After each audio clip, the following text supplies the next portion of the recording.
Alors, lors d'une réaction au stress, plusieurs hormones vont être sécrétées.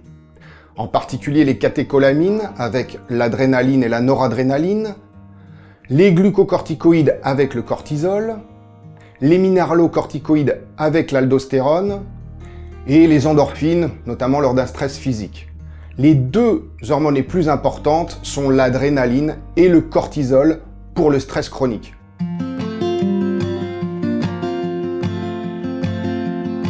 Alors, lors d'une réaction au stress, deux voies importantes vont être sollicitées.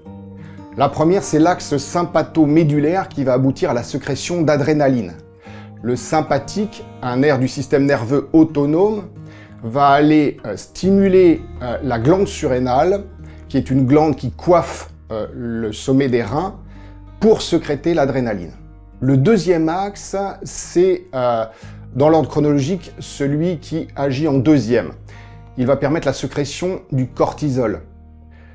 C'est un axe qui part de la base du cerveau, de l'hypothalamus, qui va sécréter du CRH, qui va venir stimuler l'hypophyse, qui est en dessous de l'hypothalamus, et qui va sécréter l'ACTH, qui va aller stimuler la glande surrénale pour permettre la sécrétion du cortisol.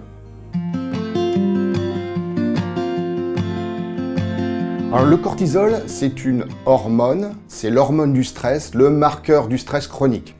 Cette hormone va favoriser l'équilibre de la glycémie et avoir un rôle anti-inflammatoire. On peut la doser dans le sang, on peut la doser au niveau de la salive et également au niveau des cheveux. Le rythme circadien du cortisol est très important. On va avoir une sécrétion élevée de cortisol le matin et une sécrétion basse le soir. On en a besoin le matin pour booster notre journée et ça doit être bas le soir pour nous permettre de dormir. Lorsqu'il y a du stress, le cortisol est augmenté par exemple le soir et nous empêche de dormir. A l'inverse, quand le cortisol est trop bas, on peut avoir des phénomènes de burn-out pour rester dans le stress. C'est grave d'avoir un cortisol élevé parce que ça va impacter notre santé, surtout si ce cortisol élevé est chronique. On va avoir des maladies comme le cancer, le diabète, la dépression, qui peuvent être soit générées, soit aggravées par le stress. Pour objectiver la gravité du stress, on va pouvoir utiliser un ratio, le ratio DHEA sur cortisol.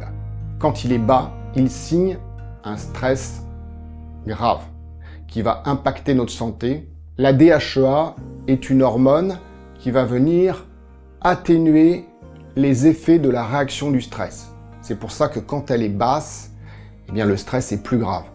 Dans tous les cas, quand une personne ressent du stress, il faut l'aider avec des solutions thérapeutiques ou comportementales.